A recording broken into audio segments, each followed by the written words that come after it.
Well, here she is, the Interceptor, the great hope of the British motorcycle industry abroad.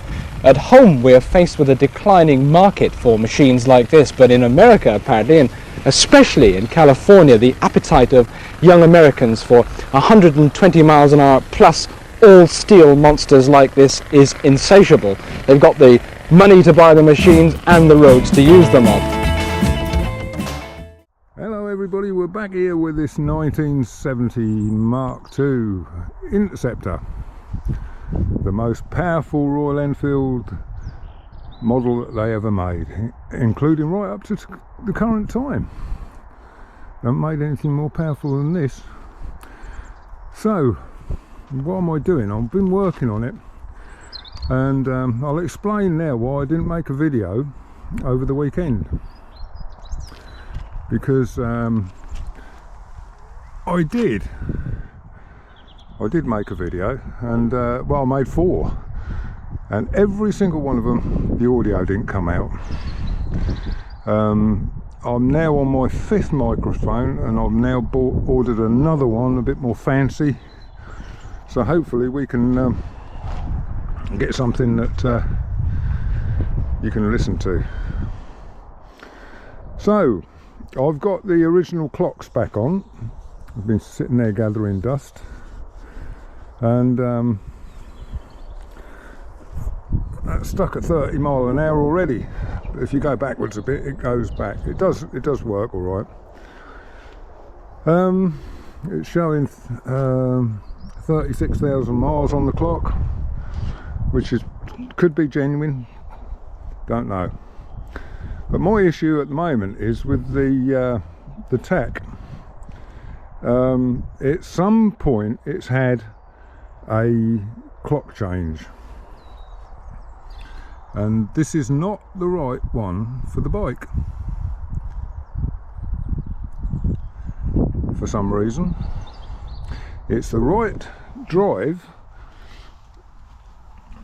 you won't be able to see it, but stamped on it is 2-to-1, which is what it should be, but it reads high, just the same as the Indian speedos that I had on there temporarily. So I have got a brand new speedo drive gearbox, which is a different ratio, and I can't for the life of me find it. I'm going to spend the rest of this evening looking for that. I've put it somewhere safe, and it's yeah, it's not where I put it, where I thought I put it. It will turn up. Yeah, so I've got to sort that out. I want to get the rev counter in. The other issue is it's very short geared, because these were designed for the American market, where they like to race from traffic light to traffic light, which is fine. It's fine for that. I mean, it never was going to be a touring bike. It's only got a 2-gallon fuel tank. So that means you're going to be stopping looking for fuel every 100 miles, something like that. So yeah, it was never designed as the Grand Tourer. So it is what it is, but it is very short geared, and on the main roads you do notice it. And I'm not going to rev it to death to try and get the speed out of it. So we're going to gear it up. It's got a 22th gearbox sprocket on there at the moment. I'm going to put a 22 on it, because it will take a massive amount of gearing up. So and I'm changing the handlebars, because they're not the right ones. They're too wide. They haven't got the brace on them. And the clutch. The clutch, if you take the free play out of the clutch, which I've just about nearly done, it will clear, but it will slip. When you let the clutch out, put the power on, it will slip a little bit. Now if I back the adjuster off, so I've got no loads of free play, it doesn't slip, but it drags. And you can't get it in the neutral no matter what you do. So there's various things I can do. Well, first thing I do is I'm going to strip the clutch down. I've got to strip the clutch down to change the sprocket. It's just a case of getting this cover off, getting the clutch off, and I can get to the take the the inner chain case off, and then I can get to the clutch. So get to the sprocket. I'll know what I'm talking about in a minute. That wants looking at. It's always the clutch on an Interceptor. They take a bit of getting right, but you can get them right. So I'm working in that direction. Yes, so there we are. That's what I've been working on. I've been hooning it around all weekend and doing different things to it, and we are getting there somewhere. We've got the ignition sorted out, we've got the carburation sorted out, we've got it so it starts hot or cold now, because it was a sod to start when it was hot. But a bit of jiggery pokery and cleaning the carbs again and pilot jets, we've sorted that out, so it will start pretty much first kick now when it's hot, and pretty much first kick when it's cold. So I'm going to be working on speedo drives,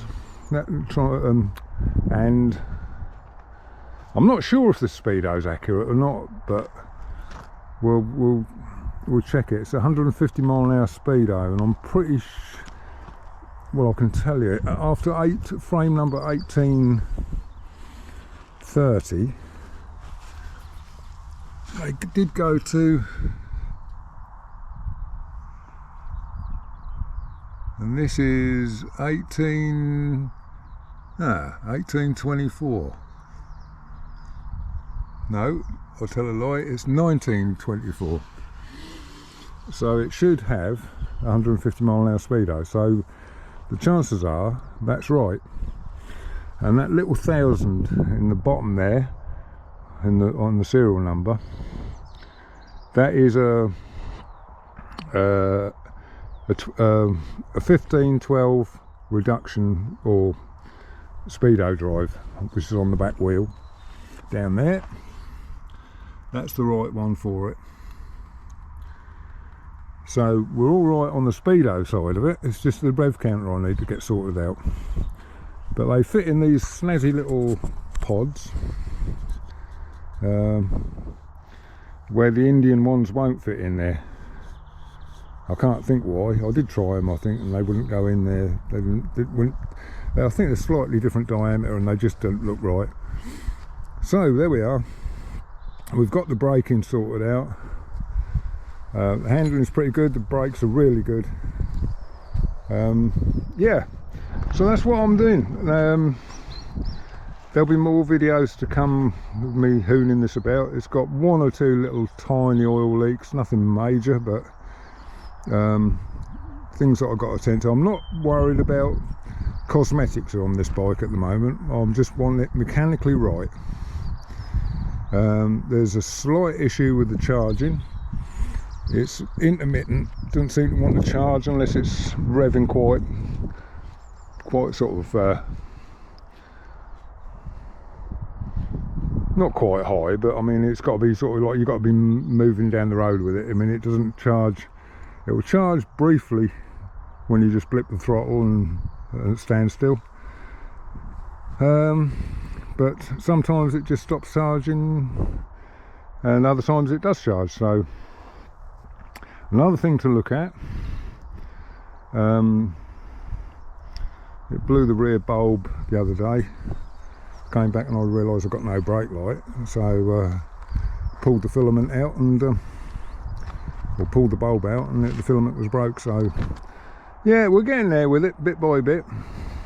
But this one came from Montreal, and it belonged to the owner, the chairman of the Royal Enfield Owners Club out there. And you think, yeah, that'll be all right then. No, not quite. He's, you know, we've got another one here. Hello, puss. Never shuts up. Yeah, but I think he'd swapped the rev counter I don't think that's the right rev counter for the drive. So it's still reading high, same as the Indian one was. So I will change the rev counter drive and we'll see what difference that makes. I mean, it's not the end of the world having a rev counter that doesn't work.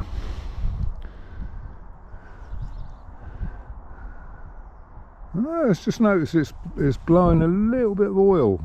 There's a bit of oil on the number plate, blowing a bit of oil out of the breather. Massive, great breather they've got. So more things to investigate. Anyway, doesn't seem to use a lot of oil, but that breather's there for a reason. So yeah. Okay, well, all right, that's where I'm up to at the moment. I haven't forsaken you. It's just that I've had no luck doing any ride outs, and I've been out on I went out on the classic 350, I went out on the Bullet, I've been out on this, and it's so disappointing when you get back and you take the SD card out of the camera and plug it into your computer and go to download it and watch it back, and there's no audio. You can just hear me mumbling, loads of wind noise. It's unwatchable, so you won't be seeing any of those ones. And until I get that sorted, I can't do any more ride outs. I can do sort of stationary videos like this, but yeah, I'll do my best I can. Hang in there, I'll get there eventually. All right, thanks a lot for watching. Bye bye, catch you later.